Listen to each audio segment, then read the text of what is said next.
Among the uncounted millions of illegal immigrants, hundreds of thousands of children cross the U.S. border without their parents. They're exploited, labor, sex, any kind of exploitation is available, and they have no name, no number, no identity.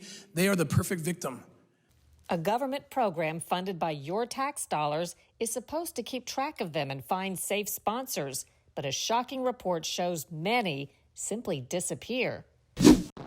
From the end of World War II through the Cold War, the U.S. detonated nearly 1,000 nuclear devices in the Nevada desert. We're Downwinders. That means we are survivors of nuclear tests that the government conducted in the desert of Nevada. We look at the lethal legacy of the nuclear age. Oh my God, I cannot believe we did what we did. It is said the first casualty of war is the truth. In many ways, it was the same during the COVID pandemic. What do you say to those who say the things that you talk about are just too dangerous? We can never get to a place where we say, you know, the truth is just, you can't handle the truth. This week, a conversation with Del Bigtree on media and censorship.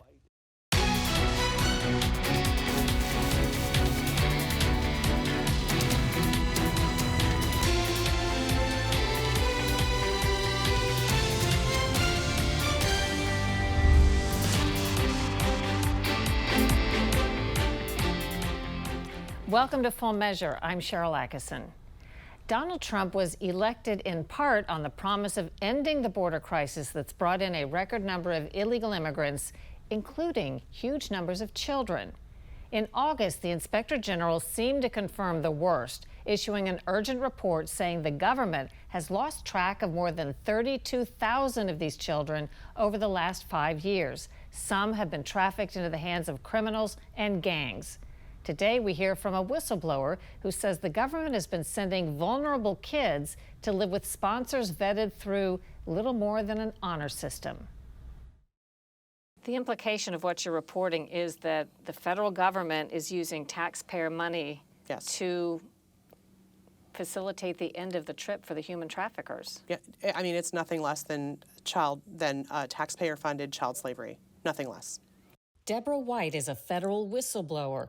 In 2021, she took an emergency assignment helping process the masses of unaccompanied immigrant children flooding illegally into the U.S. as President Biden took office and the border crisis exploded. Do most of the kids that were coming across without a parent, do they have the name of somebody they already know is in the U.S. that will either take them or sponsor them? Is that a relative? How does that work? Yes. So typically the children will come with information either pinned onto them. It can be Sharpied on their arms sometimes, notes, but all of that information is then taken by the Border Patrol and then put into their systems over at Border Patrol. Is the goal that the federal government then tries to get those children to the place that's written in Sharpie or pinned to their clothing? Correct. That's where we would do the vetting of the sponsor, right, to ensure that they were who they said they were. But this is all a self-certification process, right? Okay, so the kids are going to illegal immigrants or undocumented people here? Yes, that's correct. Where is the protection to make sure that you are not, as a federal agency, facilitating the trafficking of the child into the hands of somebody who's mistreating them or even a pedophile ring? And that's the crux of the matter, is that we didn't have that ability. She says the Biden administration halted DNA tests that tried to at least ensure the kids were going to a relative. As she tried to do due diligence, she says she uncovered many suspicious indicators of child trafficking, such as not just one or two children being sent to supposed sponsors in the same location, but hundreds. When you have, 329 children and counting going to, 2 buildings, right? And you can't physically house all those children, then you've got a serious problem on your hand. Then you've got something criminal. Is that how many kids were doing? So yeah, that was in a case in Houston, Texas. Yes, 329 and counting. She says one anxious boy confessed to her why he was pressing to be sent to his requested sponsor so quickly. He owed money, right? And if he didn't get to his sponsor and get to pay back that money, he was very fearful that something would happen to his family, specifically his father. Because How did a kid become in debt? That's because the cartels. I mean, we know these kids don't make it to the southern border unless, you know, there's a coyote, a guide, right, that brought them that far, and that the cartels are paid for passage, right? We know that that's typically what happens, and so that's how he came about to say, yes, I do owe about, I think it was $2,500. Experts say children crossing illegally into the U.S. without a parent can find themselves placed in homes where they work exhausting jobs to pay smuggling fees and expenses to their sponsors. The potential for abuse has grown with the numbers. In 2020, Trump's last year in office, 15,128 children who'd crossed the border illegally were sent for placement with sponsors.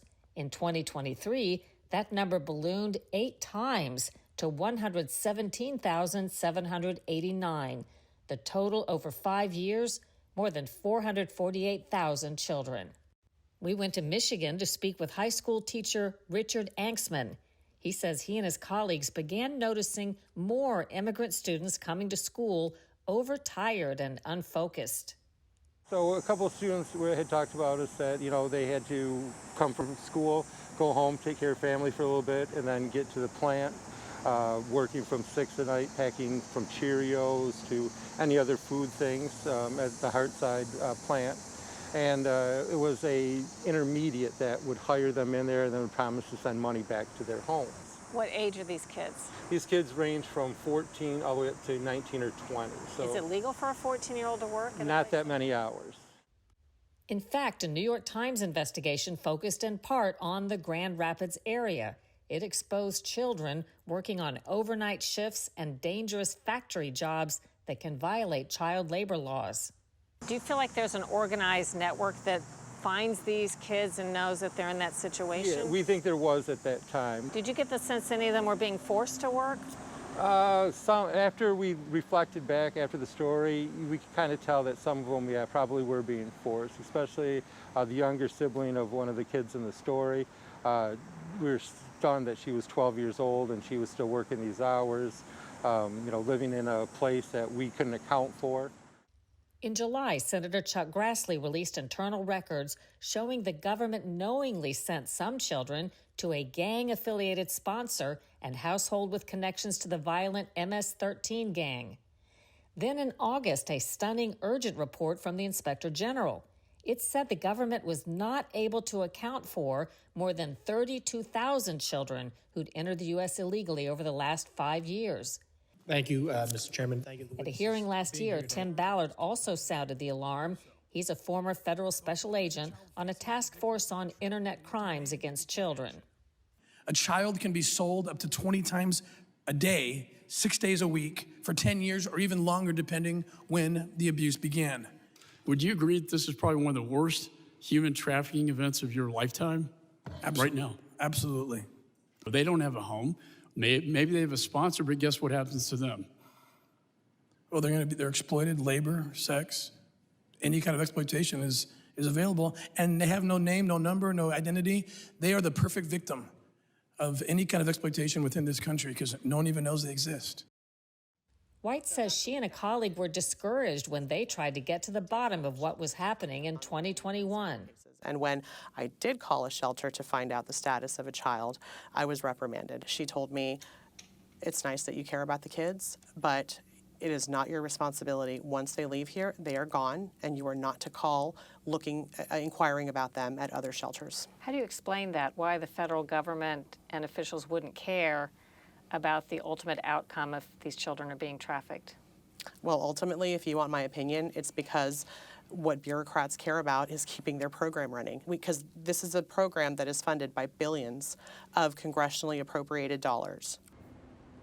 After the immigrant child labor scandal in Michigan, the state imposed greater penalties for companies that violate the law.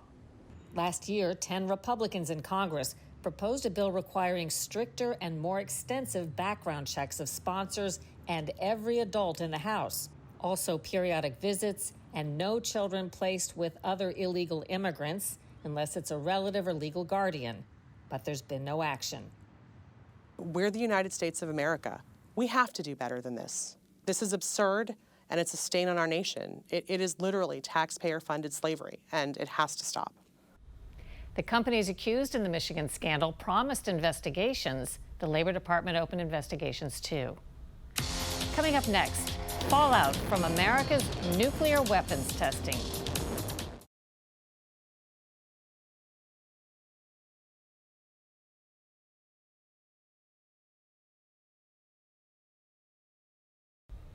You might not have heard much about it, but America is in the middle of a once-in-a-generation effort to upgrade our nuclear weapons, one that could cost taxpayers as much as $1.7 trillion. Some are also now suggesting it might be time to restart nuclear testing, too. Scott Thuman reports on Downwinders suffering the fallout from our original nuclear tests. Then came a blinding flash, followed by an explosion and a blaze. August 1945, the first and last time that nuclear weapons were used in war.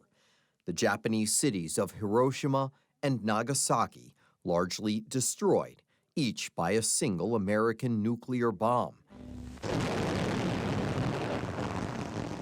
But before America unleashed those devastating new weapons, they had to be tested. So the first place to feel the effects of a nuclear blast was actually Alamogordo, New Mexico. Dramatized in the movie Oppenheimer about the Manhattan Project's lead scientist. In the decades to follow, the Cold War saw a heated race to build more and bigger nuclear weapons. And by the early 1950s, the U.S. government decided to start testing them full-time on U.S. soil, rather than on the islands in the Pacific.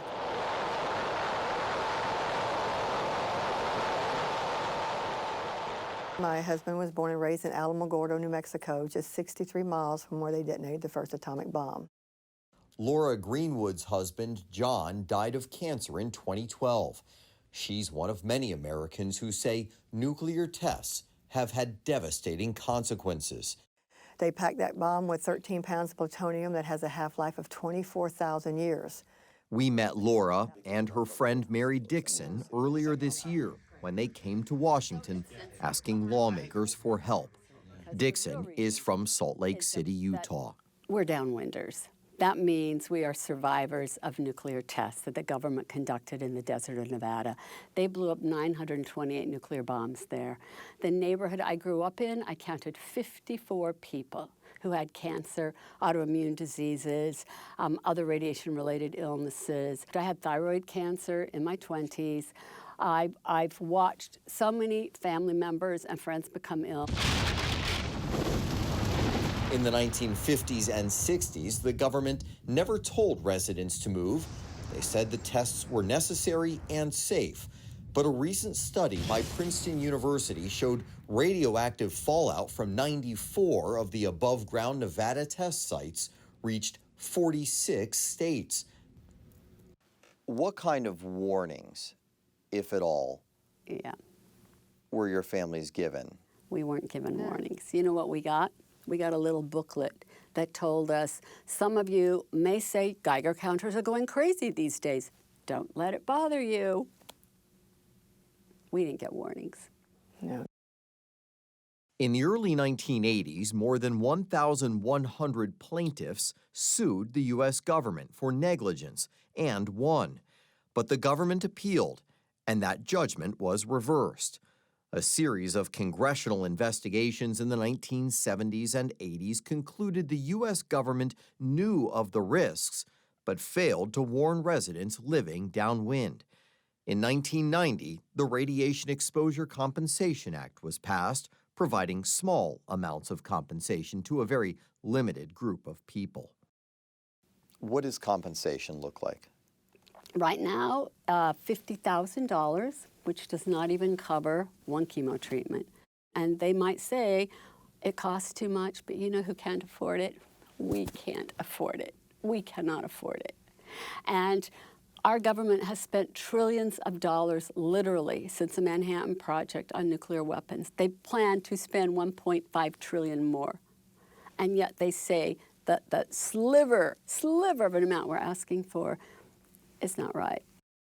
Over the summer, the law that authorizes and funds the compensation expired, meaning for now, no new claims can be paid.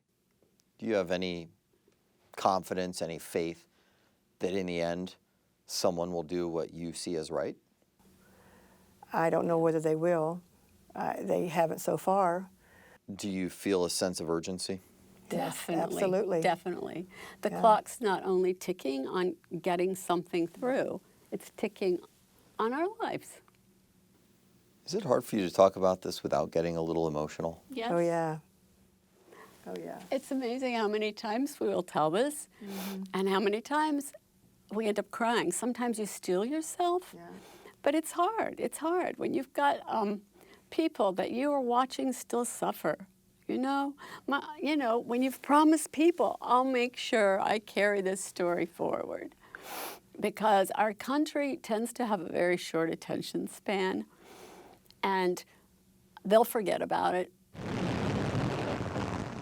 Some say that's because it is easier and cheaper to bury this past instead of correcting it.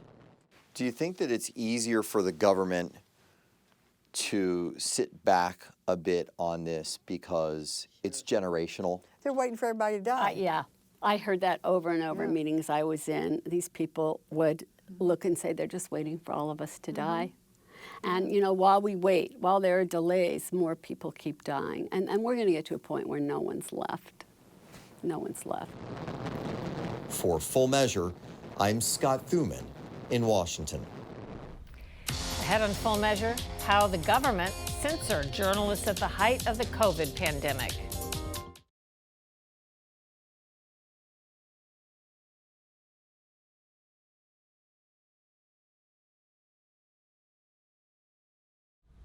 In America, we have the freedom to say, read, or believe most anything, no matter how distasteful or false some may claim it to be, except that which is illegal.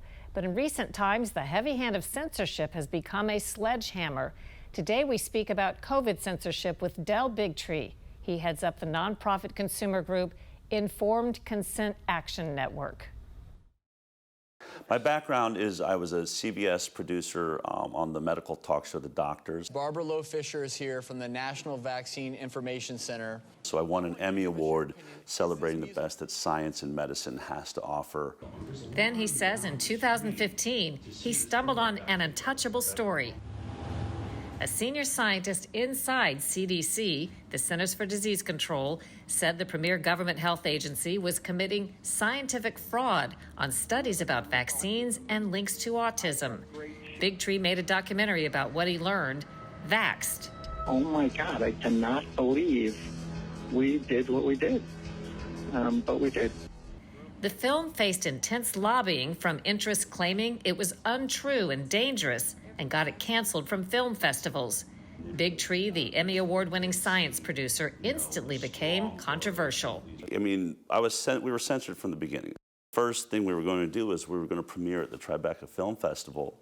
And then all hell broke loose when Tribeca announced that our film was there. Later, the festival pulled it. Was it because of the backlash? Were you surprised that people reacted the way that they did? I think the movie is something that people should see. There was a backlash which I haven't fully explored, and I will, and I didn't want it to start affecting the festival in ways that I couldn't see. I mean, just years earlier, you know, Fahrenheit 9/11 was a film that was apparently, you know, basically accusing the President of the United States for bombing the World Trade Center, and that played in every festival around the world. Or was it the Saudis? Damn, it was them. I think I better blame it on this guy. You can say that, but you can't do a documentary with a whistleblower saying, yeah, we lied on the vaccine safety study, especially around the MMR. And so getting kicked out of that festival was sort of the beginning of this firestorm around what we were doing. There was a time in journalism when pretty much anything could be discussed And we thought it was our responsibility to present different viewpoints, whether we agreed with them or not, whether the powers that be agreed with them or not, because the powers that be are often wrong or have conflicts of interest. You're right. As a journalist, I thought our job was to always, question the status quo, but also to present to the world other perspectives. Whether we agree or not, in America, we've got this great freedom of speech, freedom of the press, so that we can be educated on not just what our nation believes or what we think the truths are, but what other dictators and people think. Then in early 2019, Congressman Adam Schiff wrote a letter to big tech companies demanding they take down all material questioning vaccine safety, arguing it's dangerous. 24 hours later, our film was no longer available on Amazon. You couldn't buy it, you couldn't get to it. And, we had YouTube channels, everything just sort of disappeared overnight around that film Vaxxed, along with many books. For me, that's book burning. I mean, that's modern day book burning. That's the same as, you might as well just start dragging books out in the street and burning them. What do you say to those who say the things that you talk about, and you have such a big following, are just too dangerous, too off the main in terms of what they would say medical mainstream science says, and it could be endangering people, so therefore you shouldn't be heard? We can never get to a place where we say, the truth is just, you can't handle the truth, right? That's what media is now saying, I think, to all of America. You can't handle the truth. Well, your critics would say it's not that they're saying people can't handle the truth. They accuse you of not telling the truth. That's a little different. It's really easy to accuse someone of not telling the truth, but they would have to have proof. None of my accusers will sit down in a debate with me. If I'm so confident that what I'm saying is backed by science, I'll walk into any debate at any time. We're the beacon of light in the world for truth because we're able to see all sides of it and aren't being manipulated to only have one perspective driven by our government. That's what freedom is. Big Tree hosts the internet talk show, The High Wire. After a break, what's ahead next week on Full Measure?